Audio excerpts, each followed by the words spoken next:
Ito, sinasamahan natin yung mag-aararo dito sa dulo kasi hindi pa to natapos. Napa-stable namin pero hindi natapos ng pagroto tsaka pagpino. So hindi na natamnan. So ayan, buti dumating ko si ano natin, mag-aararo gamit ng kanyang kalako. Maliit lang to. Siguro wala pang 300 square meter. Ayan. At papatansya natin sa kanya kung kakayanin.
Kanina pa ba yung ulan?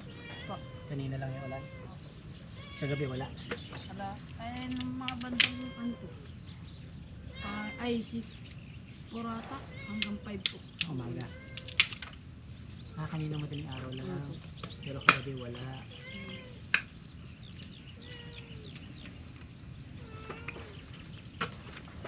Pero buti ang ulan. Laking tulong yun.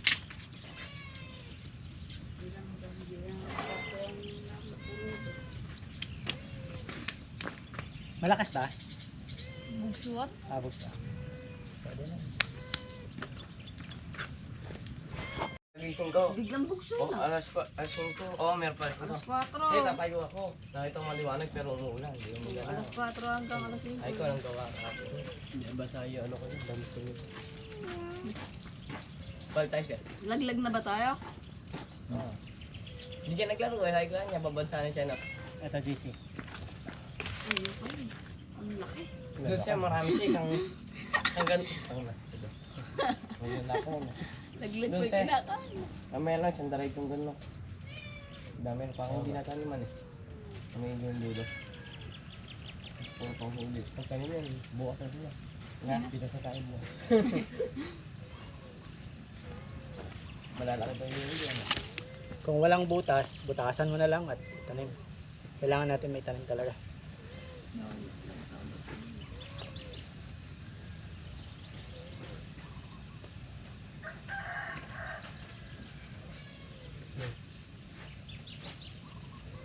Ano ka tayo? Ano pa yun doon? Hindi. Hindi na yun. Hindi na kumakasala. Nagpaparing pa nga. Tapos JC, wag mo tatambakan ng ano,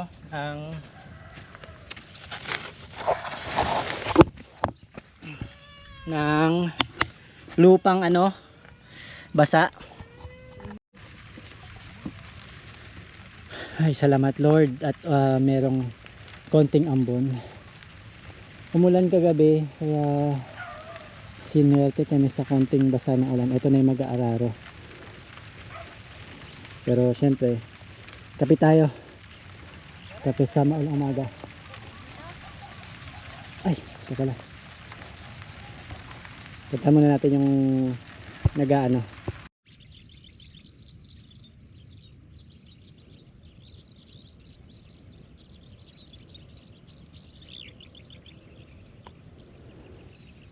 So ito po yung pinakadulo ng ating taniman. Ito na yung hangganan niya. Yan. Boundary natin ay palay. Yan. So itong hindi natataniman, ang lapad nasa 15 by 100 meters. So nasa 1,500. square meters.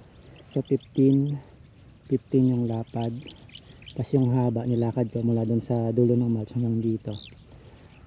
Tansyahan lang 115 steps, so sabihin natin malalaking hakbang, mga nasa 100 meters yon by 15, so 1,500 tong bakante. Lagyan natin ng kalabasa.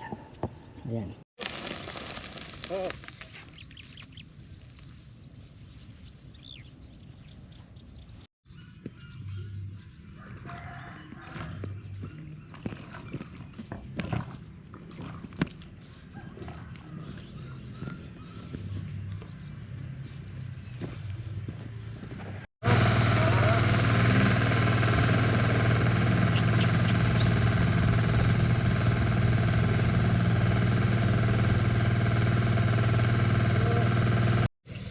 So ito yung pangalawang dilig natin ng talong, at ito yung 1.5 kilo na Nitrabor, Yara Mila Nitrabor. So tunawin muna natin bago ihalo sa drum, tapos haluan natin siya ngayon ng humic or humus. Ito yung nabili natin, so hatiin natin to sa 3 drum. Ayan. Okay. So ito na yung pangalawang dilig natin sa talong.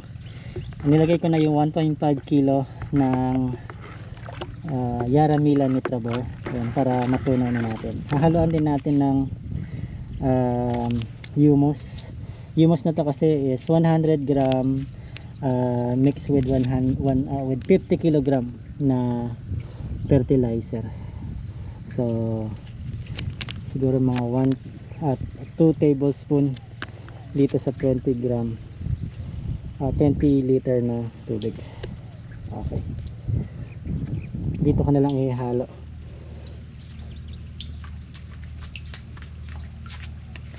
Yan. Okay, so doon ko muna hinalo para separately matunaw siya doon, tsaka itong abono matunaw naman ng sa sarili niya. Baka hindi kasi matunaw pag pinagsama ko agad. Okay, taniman natin itong mini garden para sa pakonsumo man lang. So naararo na, hindi masyadong maganda pero kahit pang ano lang, pang gulay-gulay. So naglagay na ako dito ng buto ng kalabasa. Yan, tatakpan ko yan ng lupa maya maya para bibiligan. Yan, kalabasa. Tapos ito sitaw, itong hilera na ito sitaw. Nasaan ba yung buto ng sitaw para makita nyo? Yan, buto ng sitaw, kulay blue. Yan, takpan natin, tapos didiligan. Tapos di na ang ampalaya, hindi ko na yung makikita siguro, yung takpan ko na ampalaya. At doon banda yung pipino. Ito, sili, pupunla natin. Tsaka yung talong dito sa dulo. Ayan. So umpisa nating tambakan ng lupa sa mga buto. Ito, talong okay na. Kalabasa naman okay na ba yung talong? Ito yung sitaw pala. Yan pa yun, dito pa sila yan pa yung mga buto niya.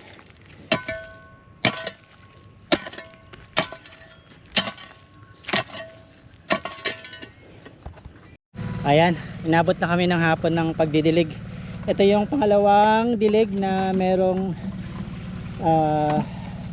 Nitrabor saka humic acid. So mas maganda talaga hapon magdilig kasi syempre wala na yung araw, hindi masyadong mainit para sa nagdidilig at para din sa tanim. So pangalawang dilig. Yung pangatlo natin ay after 5 days. Ayan.